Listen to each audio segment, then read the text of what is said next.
하나님 말씀 시편 47편 1절에서 9절의 말씀입니다. 시편 47편 1절에서 9절의 말씀 우리 한 목소리로 같이 읽도록 하겠습니다. 시작. 너희 만민들아 손바닥을 치고 즐거운 소리로 하나님께 외칠지어다. 지존하신 여호와는 두려우시고 온 땅의 큰 왕이 되심이로다. 여호와께서 만민을 우리에게 나라들을 우리 발 아래에 복종하게 하시며 우리를 위하여 기업을 택하시나니 곧 사랑하신 야곱의 영화로다. 하나님께서 즐거운 함성 중에 올라가시며 여호와께서 나팔 수리 중에 올라가시도다. 찬송하라 하나님을 찬송하라 찬송하라 우리 왕을 찬송하라. 하나님은 온 땅의 왕이심이라 지혜의 시로 찬송할지어다. 하나님이 뭇 백성을 다스리시며 하나님이 그의 거룩한 보좌에 앉으셨도다. 문 나라의 고관들이 모임이여 아브라함의 하나님의 백성이 되도다. 세상의 모든 방패는 하나님의 것이며 그는 높임을 받으시리로다. 아멘. 오늘 말씀의 제목은 왕께 드릴 찬송이라는 제목으로 말씀을 나눕니다. 표지에 있는 것처럼 고라자손의 시 가운데 하나인데요. 온 세상을 통치하시는 하나님의 우주적 왕권에 대해서 찬양하는 신정시입니다.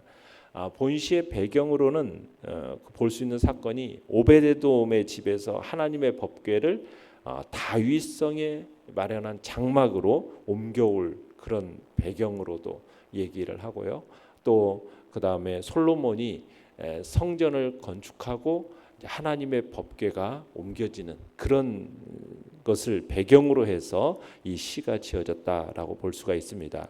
자, 그래서 시편 기자는 세상을 통치하신 하나님의 왕되심을 찬양하라라고 권면을 하고 있습니다. 유대인들은 이 시를 신년절, 그러니까 나팔절에 낭송했다고 그래요. 그래서 하나님께서 온 세상의 통치자 되심을 고백했다라는 거죠. 초대교회에서는 이 시를 예수 그리스도께서 승천하신 날, 그 승천날에 낭송해서 부활 승천하신 예수 그리스도께서 만유의 왕 되심을 고백한 시가 바로 오늘 우리가 보게 되는 시입니다. 내용 관찰 문제 1번 보시면은 본문에서 하나님을 찬양하는 방법이 무엇인지 찾아봅시다. 자, 1절 다시 한번 읽어봅니다. 시작. 너희 만민들아 손바닥을 치고 즐거운 소리로 하나님께 외칠지어다. 자, 하나님을 찬양하는 방법을 어떻게 하라고요? 손바닥을 치고 즐거운 소리로 그렇게 되어 있죠.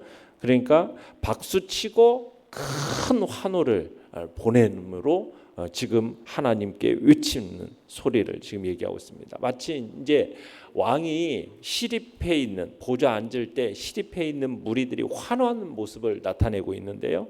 시편 기자는 이것을 하나님을 대하는 자세로 묘사를 하고 있는 겁니다. 만왕의 왕이시고 하늘의 왕이신 하나님, 그분을 향해서 세상 만민들이 마땅히 돌려드려야 할 환호라고 하면서 지금 하나님께 대한 찬양을 열광적으로 감격과 기쁨이 넘쳐야 하는 넘침으로 이렇게 찬양해야 될 것을 촉구하고 있는 것입니다. 그러니까 박수 치는 것을 몸으로 이렇게 하나님께 찬양한다면 즐거운 소리로 외친다라는 것은 목소리로 감격과 기쁨으로 기쁨을 표현할 것을 얘기하고 있는 겁니다. 그 다음에 5절을 또 읽어볼까요? 5절 시작. 하나님께서 즐거운 함성 중에 올라가시며 여호와께서 나팔 수리 중에 올라가시도다. 자, 하나님을 찬양하는 방법으로 뭡니까? 즐거운 함성 중에, 그 다음에 나팔 소리 중에, 그죠? 그러니까 이것은 마치 전쟁에서 대승을 하고 돌아오는 왕의 모습을 떠올리게끔 하는 겁니다. 주변에 호위병들이 질비하게 서 있고 수많은 백성들이 온 광장을 지금 가득 메우고 있는 거예요. 그러면 그들의 함성이 고막을 찢을 듯이 그러면 하늘이 울리고 군악대는 막 나팔을 불어서 승리를 거둔 이 왕의 위엄을 선포하고 있는 그런 장면인 거죠. 왕이 보좌를 향해 막 오르면은 군중들이 막 박수로 환호성과 함께 나팔 소리로 그냥 막 나팔 소리로 부르면서 클라이막스를 향해서 막 최고조에 달하게 되는 모습. 그러니까 시편 기자가 지금 하나님의 법궤가 하나님의 전으로 올라가는 모습을 이와 같이 이제 묘사하고 있는 겁니다. 또 7절을 읽어보죠. 7절 시작. 하나님은 온 땅의 왕이심이라 지혜의 시로 찬송할지어다. 자, 하나님을 어떻게 찬양하라고 합니까? 방법이 지혜의 시로, 그죠? 지혜의 시로. 하나님을 지혜의 시로 찬송할 것을 명령하고 있습니다. 그러니까 찬송을 하되 이 찬송을 듣는 이들로 하여금 영적 지혜, 영적 교훈을 얻을 수 있는 내용으로 찬송하라. 지금 그렇게 얘기를 하고 있는 겁니다. 자, 내용 관찰 문제 2번입니다. 시편 기자는 하나님을 찬양해야 할 이유를 뭐라고 말을 하고 있습니까? 자, 3절 4절 보시면요. 3절 4절 한번 읽어볼까요? 시작. 여호와께서 만민을 우리에게 나라들을 우리 발 아래에 복종하게 하소서. 우리를 위하여 기업을 택하시나니 곧 사랑하신 야곱의 영화로다. 여기서 지금 뭐냐면 정복이라는 단어가 나오죠. 가나안 땅을 정복하게 하시고 그리고 기업으로 주셨다. 기업으로 택하셔서 그 다음에 기업으로 주신 그 하나님을 왕 되심을 만방에 드러내면서 찬양받도록 하기 위해서 지금 찬양하고 있다라는 거예요. 그러니까 지금 다윗이 나라들을 정복하고 나서 이제 지금 언약궤를 앞세우고 개선하는 이것을 본 자들이 지금 하나님의 은혜에 감격하면서 지금 찬송을 하고 있는 겁니다. 그러니까 하나님은 이스라엘로 하여금 그들을 괴롭게 하던 그 열방들을 지금 이스라엘의 발 아래 굴복하게 하심으로써 이스라엘 백성들이 하나님을 찬송할 충분할 이유가 있게 된 거죠. 그러니까 정복하게 하시고 이스라엘을 그렇게 괴롭히던 그 열방들을 정복해서 그들을 어떻게 해요? 발 아래 딱 굴복시키게 하시고 복종하게 하셔서 그리고는 하나님의 거룩한 나라가 이제 가나안 땅에 이렇게 세워지는 그것을 이제 되게 하신 것에 찬송을 하는 겁니다. 그러니까 하나님께서 이 이스라엘의 조상들인 아브라함, 이삭, 야곱에게 가나안을 그의 자손들에게 주겠다, 기업으로 주겠다 약속하셨잖아요. 그리고는 몇 년이 흐르게 됩니까? 400년이 지난 후에서야 이스라엘이 가나안을 차지하게 됩니다. 그런데 가나안을 차지하는데 이스라엘이 하나님의 약속의 땅을 완전히 차지하게 되는 것은 바로 이 다윗 때예요. 그러니까 정복이 시작된 여호수아 이후로 500년이 지난 그 시대, 다윗 시대 때 이제 어떻게 보면은 가나안 땅의 정복의 완성이 이루어지는 거죠. 그래서 지금 시편 기자는 그렇게 약속하신 하나님께서 결국 이 지금 열방이 이스라엘 발 아래 복종함으로써 하나님이 이스라엘을 기업으로 택하신 이 가나안 땅을 완전하게 차지하게 하심에 대한 감격스러움으로 노래를 하고 있는 것입니다.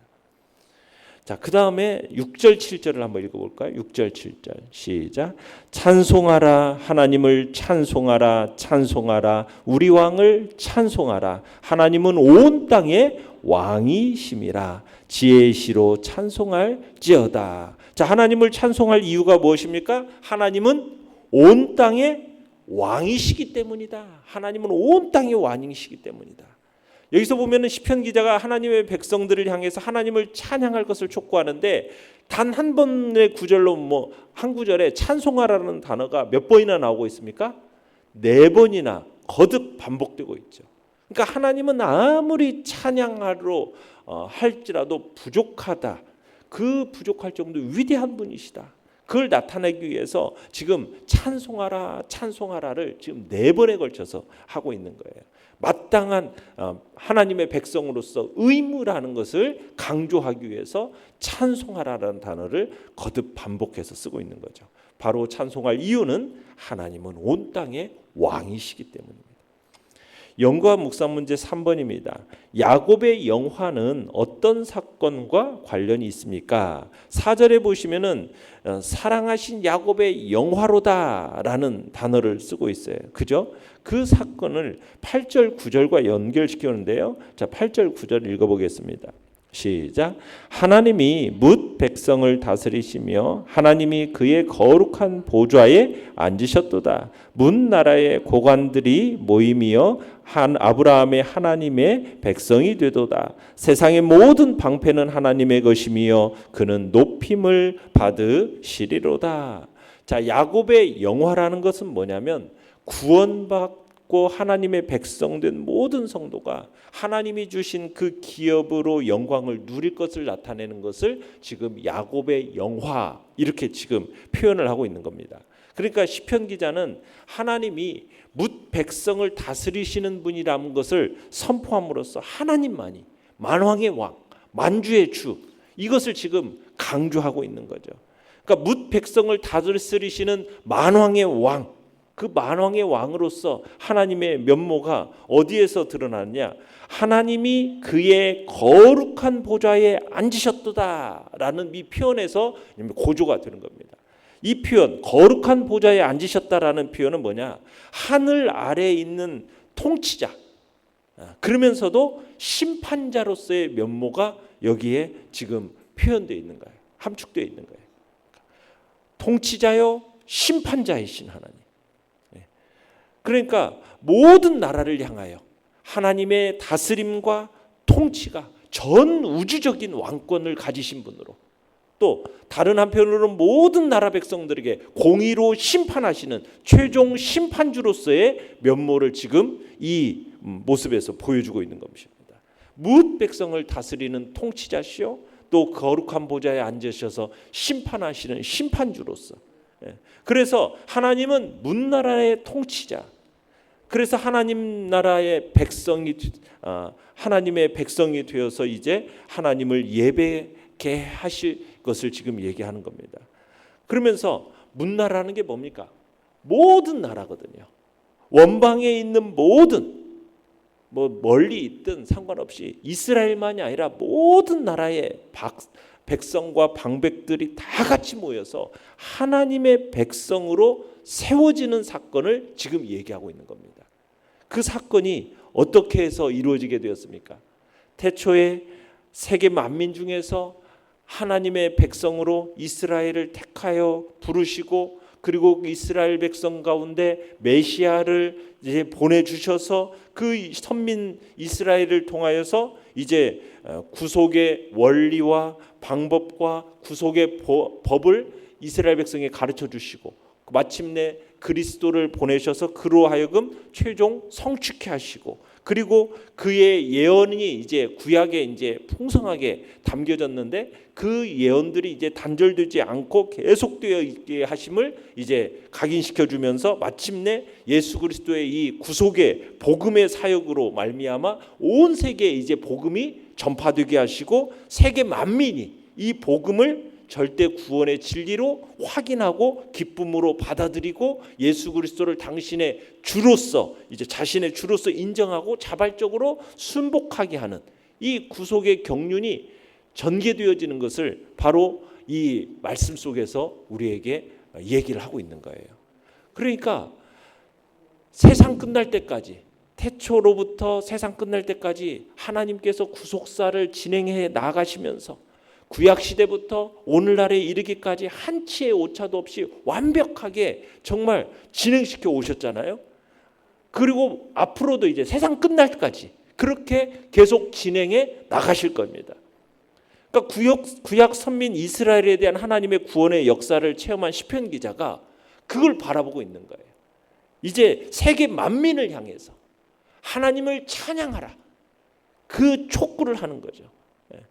이게 그냥 과도한 어떤 시편 기자의 망상과 착각에 의한 것이 아니라 하나님의 구속의 경륜과 하나님의 구속사의 어떤 절대성, 연속성, 그런 확신 속에서 예언적으로 부르짖는 외침인 거죠. 지금은 이스라엘 백성만 같지만 그것이 마침내 문나라 온 열방들이 마침내 하나님을 찬송할 것을 지금 바라보면서 그 날이 올 것에 대한 기대 속에서 지금 이 말씀을 하고 있는 것입니다. 마침내 그게 예수 그리스도를 통해서 완성이 되어졌고, 그리고 지금 그 완성을 향하여 나아가고 있는 것을 우리는 보게 되는 거죠. 자, 느낀 점 4번입니다. 우리가 믿는 하나님이 온 세상의 진정한 왕이시라는 사실을 생각할 때 무엇을 느낍니까? 참으로 우리는 구원의 은혜를 입은 하나님의 백성으로서 마땅히 해야 할 일이 무엇이냐? 온 세상의 진정한 왕이신 하나님을 높이고 찬양해야 된다는 것을 우리는 느끼는 겁니다.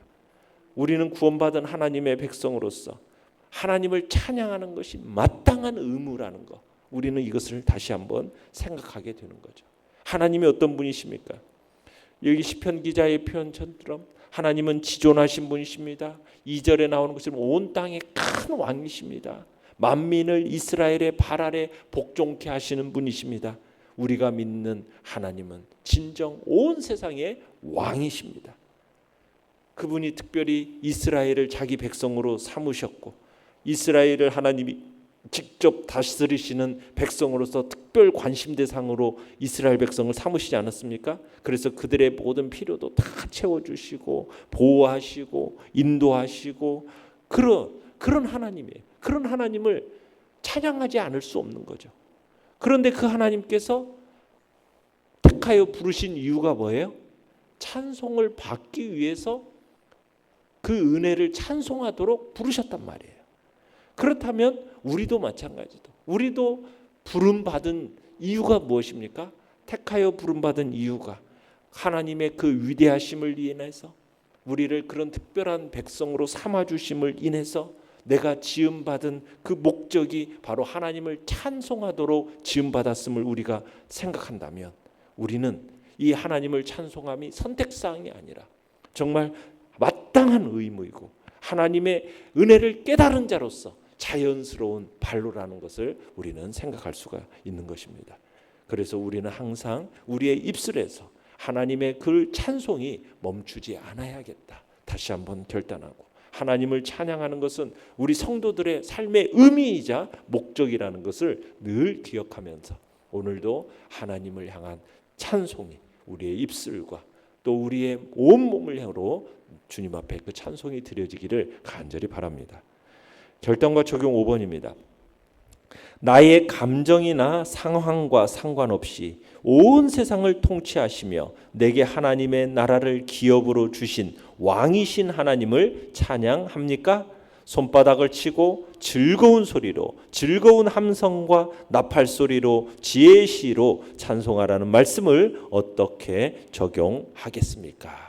오늘 또 우리가 참으로 내 감정과 어떤 우리의 상황과 상관없이 하나님은 찬송을 받으시기에 마땅한 분이고 합당하다라는 사실을 다시 한번 기억하면서 우리가 입술로 또 박수로 또 온몸과 마음을 다해서 주님을 기쁘시게 하는 복된 찬송의 자리에 우리 모두가 있기를 간절히 바랍니다. 오늘의 기도 같이 읽겠습니다. 시작. 제게 주신 구원의 은혜를 늘 기억하며 소리 높여 하나님을 찬송하고 또 찬송하게 하소서. 아멘. 말씀을 생각하며 기도하시고요. 연약한 우리의 지체들을 위해서 기도해 주시며 또 주께서 오늘도 풍성한 한 날 또 거룩한 하나님의 영광스러움을 드러내는 귀한 날 될 수 있도록 주여 우리 세 번 부르짖며 나아갑니다. 주여 주여 주여. 살아계신 하나님 아버지 감사합니다. 아버지의 복된 사랑과 은총으로 우리를 부르사 하나님의 거룩하고 영광스러움이 우리 가운데 나타나게 하시니 감사를 드립니다. 하나님은 높임을 받으시기 합당하시 정말 거룩하시고 온 땅이 왕이 되심을 주님 앞에 찬양합니다. 참으로 모은 세계와 열방 가운데 하나님을 찬송하는